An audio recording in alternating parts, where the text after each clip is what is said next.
Boa noite. Hoje iremos apresentar o nosso segundo vídeo do projeto interdisciplinar. Controlador de nível com algoritmo PID. Primeiramente, vamos falar dos conceitos e noções preliminares para facilitar o entendimento de alguns termos do vocabulário comum deste projeto.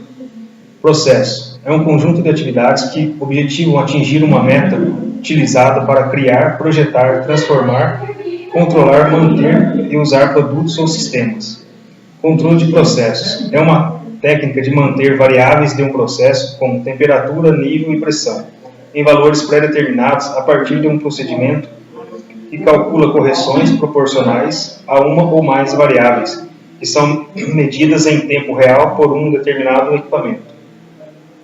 Variável controlada é uma variável sobre a qual o controle atua, no sentido de manter um determinado comportamento desejável no processo. Variável de processo é qualquer grandeza ou condição de um processo que é passível de variação. O valor desejado, que é o set point, é o sinal de entrada que estabelece o valor desejado da variável controlada. E para esse projeto, iremos utilizar o controle em malha fechada, que nesse sistema o sinal de saída é realimentado, fazendo-se uma comparação com o sinal de entrada, que gera um sinal corrigido e entra novamente no sistema, de forma a alcançar o sinal de saída desejado. Esse tipo de malha apresenta como vantagem a compensação de erros, saída constante e robustez, obtendo menor sensibilidade a distúrbios. Vamos falar um pouco agora dos elementos básicos de uma malha fechada. Temos o comparador, compara o valor de referência com o valor medido na saída e gera um sinal de erro, que indica o quanto o sinal de saída está longe do sinal de entrada. O controlador determina a ação a ser tomada com base no erro enviado pelo comparador. E o atuador, a partir do sinal recebido do controlador, atua sobre a variável manipulada para ajustar e alterar a variável controlada de modo a corrigir o erro. O processo é um sistema no qual a variável está sendo controlada. E o sensor, ele lê a variável controlada na saída e envia sua condição na forma de sinal para o comparador, fechando o laço. Agora faremos uma comparação com o sistema on-off, demonstrando as diferenças das ações proporcional, derivativa e integral.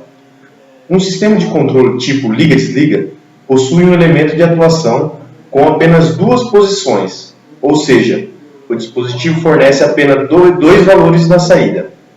A grande utilização desse tipo de controlador pode ser justificada pela simplicidade da sua construção e pelo seu baixo custo.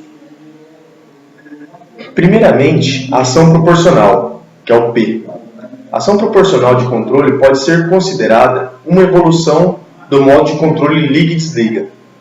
O controlador proporcional fornece energia ao processo com um valor proporcional à diferença entre o set point e o valor da variável a ser controlada.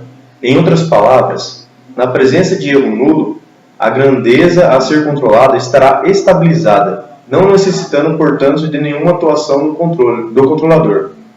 A principal vantagem deste controlador é a eliminação das oscilações provocadas pelo controle liga e desliga devido à correção proporcional ao desvio. Bom, eu vou falar de duas ações. Ação integral, que atua no processo ao longo do tempo, enquanto a diferença entre o valor desejado, que é o set point, e o valor mensurado persistir. Diferentemente da ação proporcional, que corrige os erros instantaneamente, o sinal de correção age de forma lenta, até eliminar por completo o offset. A ação integral não é isoladamente uma técnica de controle, pois não pode ser empregada estando separadamente de uma ação proporcional. Outra ação é a ação derivativa. Ela atua na variável manipulada proporcionalmente à velocidade de variação do desvio. O objetivo é diminuir a velocidade das variações da variável controlada, evitando que se eleve ou se abaixe muito rapidamente. O princípio básico reside em proporcionar uma correção antecipada do desvio. Isto é, na presença de uma tendência súbita de aumento no desvio, a ação derivativa atua de forma preventiva, diminuindo o tempo de resposta. Combinações dessas ações de controle, ela forma o controle P&D, que é o que a gente vai utilizar no nosso projeto. O objetivo desse controle é aproveitar as características de cada uma dessas ações para obter uma melhoria tanto no comportamento transitório como no regime permanente do sistema controlado, uma vez que são capazes de solucionar a grande maioria dos problemas de controles que surgem em processos industriais. Essa expressiva utilização do controle nos processos industriais, ela deve-se ao fato desse controlador ser de fácil implementação, baixo custo e versátil na capacidade de estabilizar os comportamentos transitórios e de regime permanente dos processos sob controle. Assim, além da ação proporcional que atua conforme o valor do erro, temos um compromisso entre a velocidade de atuação, que é o diferenciador, e erro nulo no regime permanente, que é o integrador.